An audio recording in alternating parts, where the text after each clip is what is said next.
Olá, seja muito bem-vindo ao Panorama, um programa da TV Assembleia de Minas Gerais. Um debate promovido pela Comissão de Educação, Ciência e Tecnologia aqui da Assembleia trouxe para o centro das discussões o uso medicinal da cannabis para pacientes com diversos tipos de transtornos, como epilepsia, autismo, dores crônicas, entre outros. Segundo associações de pacientes, atualmente quase 90 mil pessoas fazem uso terapêutico da cannabis no Brasil. No debate, médicos demonstraram os benefícios dos tratamentos para os seus pacientes. Pesquisadores apresentaram estudos científicos sobre os efeitos dos medicamentos e juristas falaram sobre o que diz a lei sobre o uso e a produção do canabidiol, o derivado da cannabis. O uso terapêutico da cannabis é o tema do Panorama que começa agora.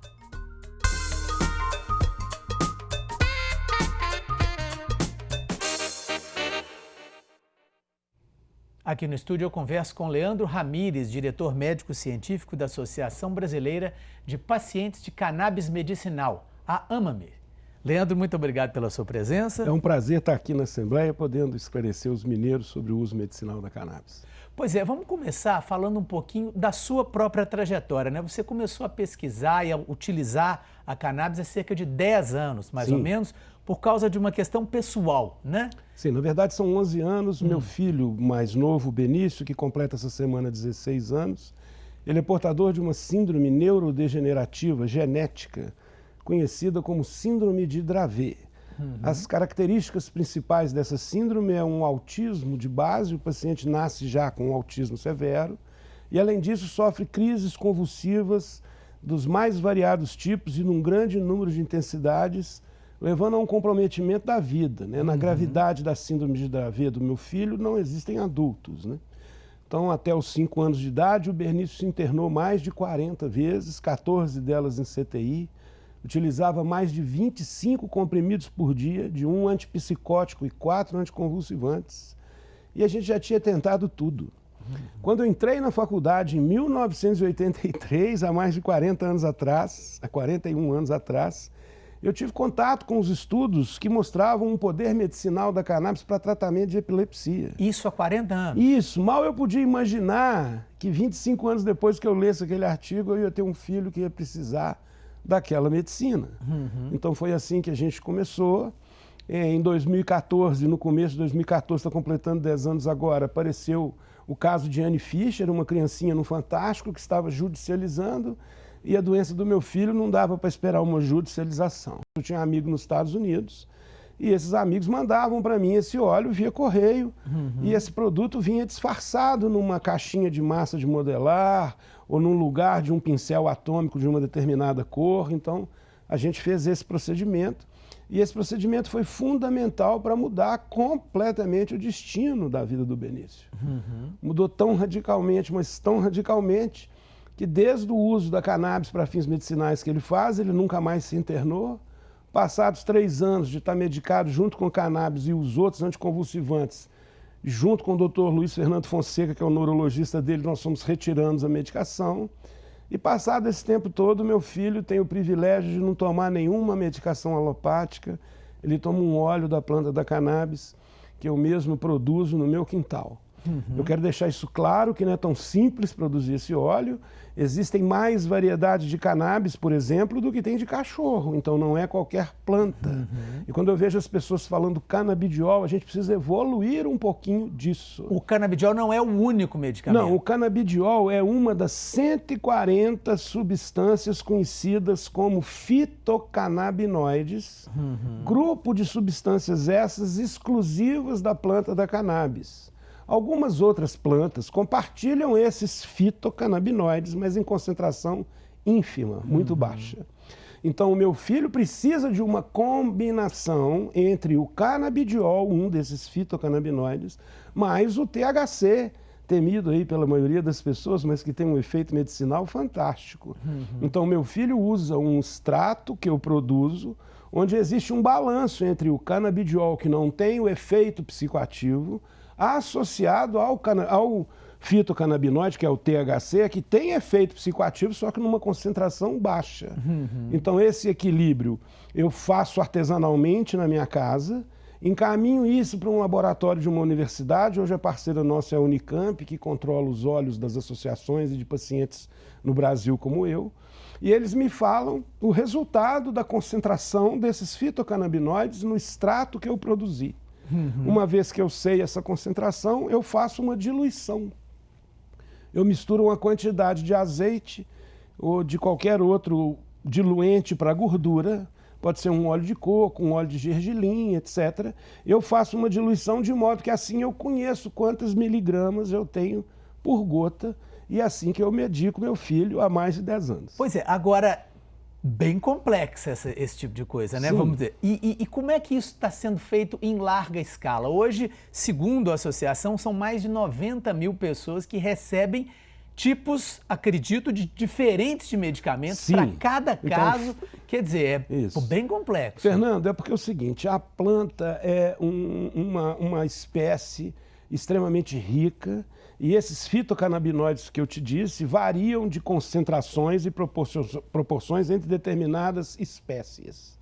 Então, dizer que é canabidiol é tratar isso com uma superficialidade, é tentar tirar o nome da maconha, o nome do chapado. Mas eu quero deixar claro para toda Minas Gerais, a planta é a mesma. As variedades que são usadas para um uso adulto, que eu não gosto desse nome recreativo, prefiro falar de um uso funcional e de um uso disfuncional, né? Tem pessoas que têm problemas com álcool e tem pessoas que não têm problema com álcool, e eu acho que isso é com todas as drogas, né? E, na verdade, usou esse nome para tentar tirar o efeito psicoativo. Mas sem a potencialidade do THC, o resultado do meu filho ia ser muito precário. Então, o que interessa para as pessoas e para os nossos cidadãos de Minas Gerais aprender sobre isso, é que a cannabis para fins medicinais ela é muito utilizada para as doenças neurodegenerativas, sabe? Para aquelas doenças que estragam o sistema nervoso central ou periférico, como Parkinson, Alzheimer, esclerose múltipla. São doenças que estão à margem da ciência. Por quê? Porque o número de pacientes não é tão expressivo, os resultados com os medicamentos normais alopáticos deixam muito a desejar. Então, as doenças onde existe uma neurodegeneração e doenças também onde o sistema imunológico não funciona de maneira adequada, retocolite ulcerativa, artrite reumatoide, doença de Crohn, psoríase, todas essas doenças que o sistema imune funciona de maneira exagerada, a gente consegue modular isso com cannabis. Por quê? Porque a estrela, Fernando, não é a planta. A estrela é um sistema biológico pouquíssimo conhecido que é acessado pelos componentes da planta. Esse sistema se chama sistema endocannabinoide e é constituído por receptores específicos, receptores que interagem com substâncias endógenas, substâncias que nós produzimos no nosso corpo, que são absolutamente semelhantes às substâncias que tem na planta da cannabis. Só que essas substâncias endógenas, junto com esse sistema, só foi descoberto a partir de 1994. Então, quem estudou isso antes nem sabia não sabe nem que existe, como funciona. E para você ter uma ideia, existem mais receptores para os canabinoides do que todos os outros neurotransmissores somados. Então é disruptivo por quê? Porque é um conhecimento de um sistema que ele não é exclusivo dos humanos.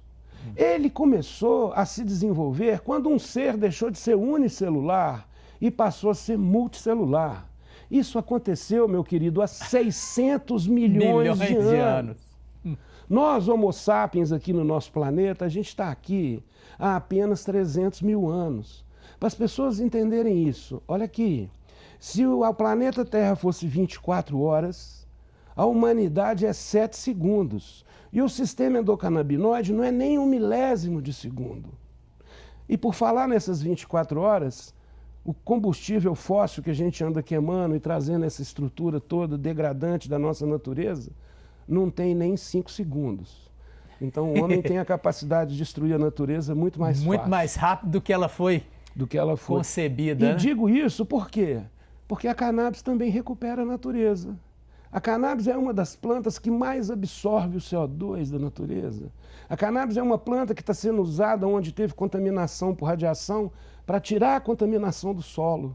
A cannabis serve para a produção de fibra têxtil. As caravelas só chegaram na América do Sul. Pedro Álvares Cabral só chegou no litoral em Porto Seguro porque as velas da embarcação eram produzidas através do cânhamo. Cânhamo é a fibra têxtil retirada da planta da cannabis. Ou você acha que naquele tempo um lençolzinho de algodão ia dar conta de segurar um barco? Nós não tínhamos nem o nylon. Então as pessoas precisam mudar um pouquinho. E a Assembleia de Minas, apesar de estar um pouquinho atrasada em relação aos outros estados, tem a sua oportunidade de entender a cannabis numa complexidade maior. Então este é o momento e por isso eu estou muito satisfeito de estar aqui, porque eu posso esclarecer essas vantagens médico-científicas, mas também posso mostrar para os nossos deputados o potencial econômico que existe por trás dessa planta. Pois é, o senhor teve aqui num debate público Sim. promovido pela Assembleia que a gente queria mostrar justamente, como a gente falou no início do programa, esse debate foi todo feito aqui, participaram várias autoridades justamente para discutir um pouco melhor o assunto. Vamos ver uma parte do que foi discutido. O uso terapêutico e medicinal de produtos derivados da cannabis sativa, nome científico da maconha, foi discutido pela Comissão de Educação, Ciência e Tecnologia da Assembleia. Um dos temas do debate público foi a importância das pesquisas sobre a planta.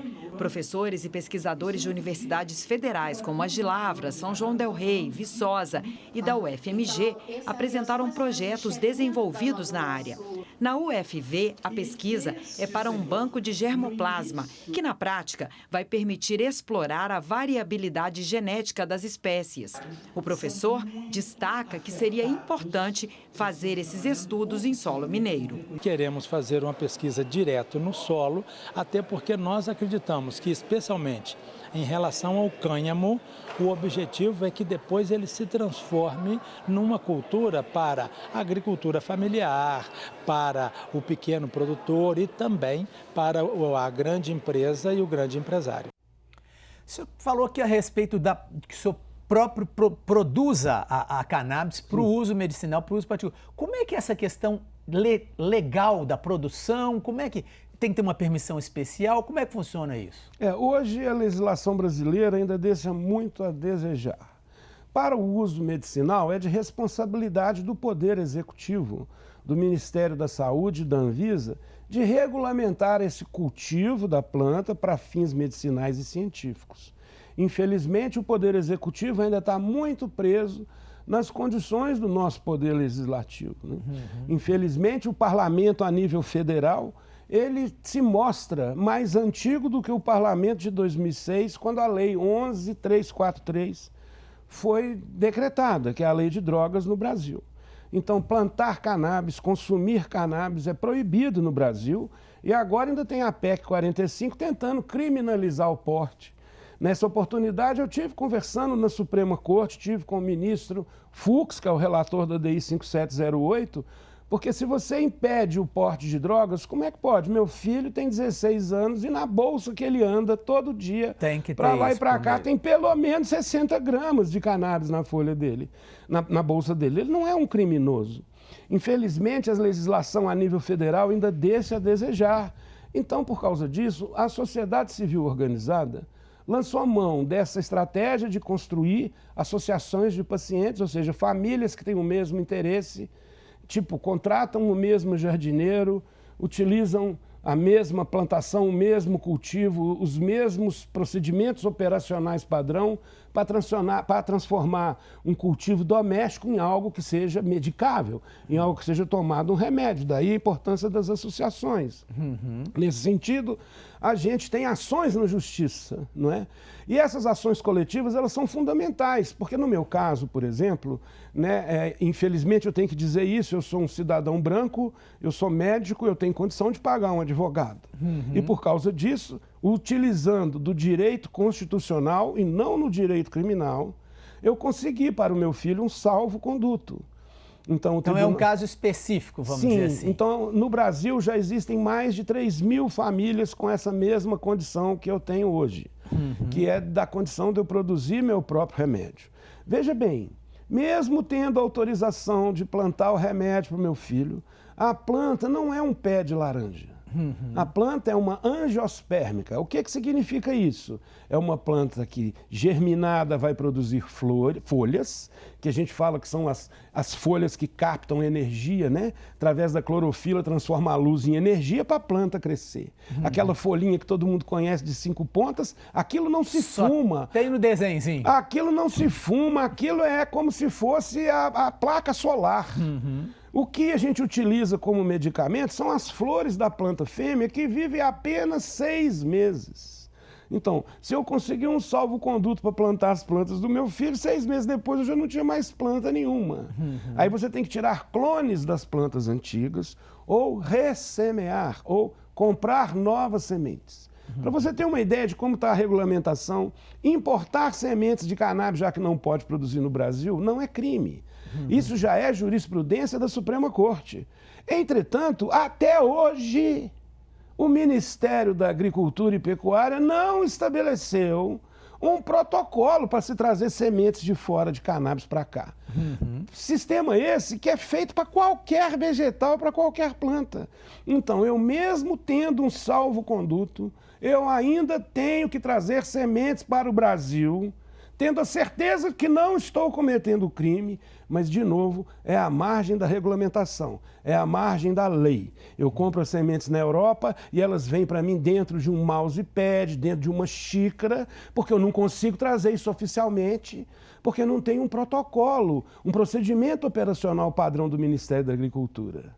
Então, veja onde que a gente se encontra. Perfeito. Bom, os custos de produção e comercialização dos medicamentos derivados da cannabis também foram tema de discussão no debate público aqui na Comissão de Educação. Vamos ver. O alto custo dos produtos feitos com a cannabis foi outro problema apresentado no debate. A criação de associações é uma forma de tentar conseguir preços melhores. A Angato, Associação de Cannabis Medicinal, é uma dessas instituições. Experiência própria com os meus avós, que foram diagnosticados com Alzheimer. A gente comprava o medicamento a mais ou menos R$500 com 10 ml. Hoje a associação ela consegue fornecer um medicamento de mesma qualidade, até mesmo mais concentrado, por um preço de R$200, R$250 com 30 ml. Os participantes cobram avanços na legislação e nas políticas públicas para que pessoas de baixa renda também tenham acesso ao tratamento. A cannabis medicinal pode ser usada para reduzir sintomas de doenças como epilepsia, Parkinson, câncer, glaucoma e Alzheimer. Também para transtornos como o do espectro do autismo e para dores crônicas. Diversos estados brasileiros, por exemplo, o estado de São Paulo, possuem políticas públicas na área da saúde pública referente à distribuição do medicamento de cannabis. É importante, então, que o estado de Minas Gerais ele promulgue uma lei nesse sentido e, posteriormente, que o Executivo faça uma regulamentação por meio de decreto, com parcerias com as universidades, com as instituições de pesquisa, com as associações de usuários, para se estabelecer protocolos, para se estabelecer fluxos, né? Porque quando se fala em protocolos e fluxos, nós já estamos tratando da implementação da política. Ou seja, aquilo que você está me falando, né? Quer dizer, a coisa está muito atrasada ainda, está longe de ter. Agora, e como é que fica, por exemplo, as pessoas que não têm condição de trazer, não têm condição financeira de fazer essa importação? Existe uma possibilidade, você tem uma esperança de a curto ou médio prazo de isso poder ser implantado no Sistema Único de Saúde, por exemplo? Na verdade, isso vai demorar um pouco ainda, porque a Anvisa criou uma classe nova de medicamentos para registros desses produtos. E esses produtos que já são registrados no Brasil, tem mais de 30 produtos, realmente atendem o interesse da indústria farmacêutica. Essa indústria está plantando? Essa indústria está produzindo isso? Não, meu querido. Essa indústria está importando o IFA, o insumo farmacêutico. Como que se adquire esse insumo? É como eu disse antes, eu pego as flores secas e faço uma extração. Essa extração me dá esse IFA. Esse IFA eu qualifico ele numa universidade e sei manipulá-lo.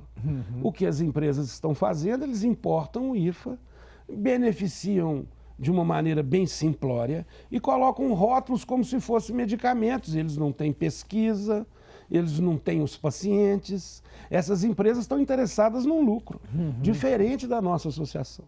Nós fazemos a mesma coisa. A diferença é que com o cultivo no Brasil, com resultados no Brasil e com publicações internacionais. A AMA-me mesmo tem um estudo duplo cego, prospectivo randomizado, que isso importa pouco para o nosso e telespectador, mas isso significa que a melhor ferramenta científica para um tratamento de fibromialgia, feito com placebo e o óleo da cannabis, publicado na principal revista médica científica do mundo sobre dor, que é a Pain Medicine.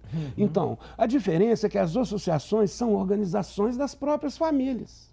Nesse sentido, você racionaliza o custo. Nesse sentido, você compartilha. A nossa associação, ela não tem fins lucrativos, mas à medida que você promove uma escala e começa a fazer isso para mais gente, sobra um recurso que a nossa associação devolve para o paciente, como? Com terapia ocupacional gratuita, com uma boa dieta, por exemplo, para um autista, com alguém para ter terapia ocupacional para um idoso. Não adianta você melhorar o comportamento de um idoso que está delirante, agressivo na sua casa, se você não tem alguém para jogar com ele uma paciência, se você não tem alguém para conduzir uma terapia ocupacional para idoso. Então, o tratamento é muito melhor feito numa associação. Minas Gerais tem todo um poder para mudar isso no Brasil, em vários aspectos, não só na saúde, como também na parte industrial e como também numa reparação de danos.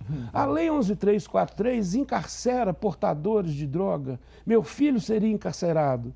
Pobres, periféricos, pessoas desprovidas do Estado são mais condenadas pelo Estado. Então, nós mesmos sugerimos aos mandatos aqui da Assembleia que todo CNPJ que fosse trabalhar com cannabis em Minas, que dedicasse lá 5 a 10% das vagas trabalhistas para egressos do sistema prisional. Não só isso, que o governo do Estado taxasse o benefício da cannabis, produzida em larga escala, com cultura que você pode intercalar. Nós vimos o professor Derli da Universidade de Viçosa falando que atende a uma necessidade de uma agricultura familiar, de um plantio doméstico a um plantio industrial. Então, antes de mais nada, é uma oportunidade de negócio, além de ser um fator transformador para a saúde, disso eu não tenho dúvida. Pois é, eu ouvindo o senhor, prestando atenção no debate que eu pesquisei, a gente assistiu, a gente leu sobre isso, esse lado aparecem ser só as vantagens, que parecem ser muitas para a gente que é leigo aqui. Eu queria, a gente infelizmente está terminando o nosso tempo, mas eu queria entender de onde vem a resistência. Por que que essas coisas todas que o senhor está colocando, elas não andam mais rápido? Há essa resistência, há dificuldade às vezes no Ministério da Agricultura, às vezes na Anvisa. Existe resistência, eu pergunto, na comunidade médica. Como é que pode se tirar? Porque o senhor acredita que está nessa luta, Fernando, é o que o senhor mais quer fazer, né? Eu te agradeço pela sensibilidade da sua pergunta. Nós não podemos pensar em cannabis no momento. Nós temos que pensar na evolução da humanidade. Essa planta é usada para fins medicinais há mais de 4.000 anos. Mas essa planta também acompanhou populações desfavorecidas. Quais são essas pessoas? Bom, nós fomos o país mais escravagista do mundo, tivemos o maior número de escravos e fomos o último a acabar com a escravidão. Essas pessoas foram subtraídas da sua terra natal e trazidas para o Brasil, enfrentando toda uma violência, uma vida difícil. Eu costumo brincar que não é uso recreativo. Eu costumo dizer que cannabis é uso funcional. Então, aqueles que sofrem, aqueles que estão deprimidos, aqueles que passam fome, eles se beneficiam do uso da cannabis. Do mesmo modo que a população inca lá no Peru se beneficia da mascação da folha de coca para evitar os intempéries que a altitude causa no cérebro. Então, mastigar a folha de coca não é cheirar cocaína. Usar cannabis para fins medicinais não é simplesmente fumar um baseado. E muitas das vezes, este uso fumado, que eu chamo de uso adulto, este uso fumado, na maioria absoluta das vezes, é para aliviar um estresse, uma tensão. Então, lá no passado, o uso de cannabis fumado esteve associado à população negra. O uso de cannabis fumado esteve associado à população latina da divisão sul dos Estados Unidos, então a população mexicana, os índios. Isso gerou um preconceito.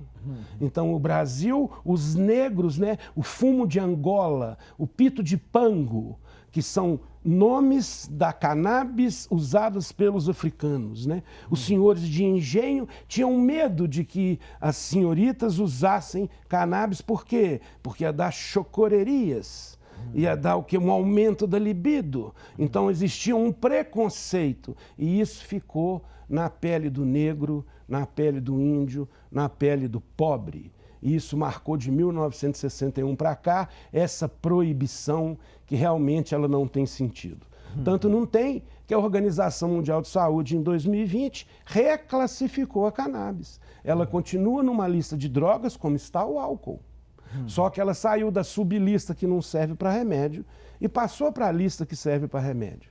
Então nós precisamos mudar essa visão, que é uma visão preconceituosa, que o mundo está mudando e que o Brasil, aqui em Minas Gerais, também vai mudar.